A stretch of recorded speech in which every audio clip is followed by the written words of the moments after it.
आज आपण मशरूम बनवणार आहे। त्याच्यासाठी दही लावूया। माझ्या पद्धतीने आता मी तुम्हाला मशरूम बनवून दाखवते। मशरूम स्वच्छ धुवून अर्धे अर्धे कापले आणि आता याला आपण दही, आलं लसणाची पेस्ट याला छानपैकी लावून 2-3 मिनिटं थोडं मुरायला ठेवूया।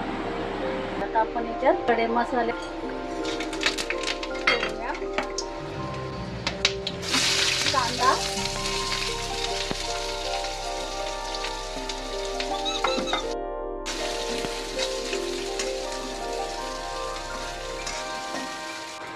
आता टमाटे बी टाकूया मध्ये।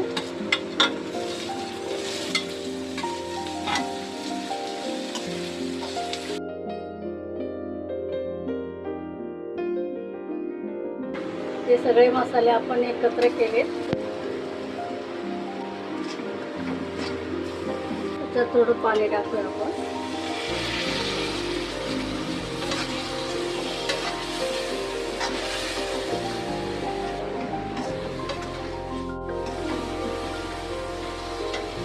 याच्यात मशरूम पण आपण असंच मिक्स करूया।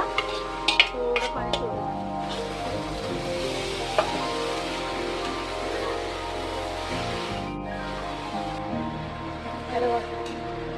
थोडं पाणी टाकून शिजायला आपण लावूयात 5-10 मिनिटात।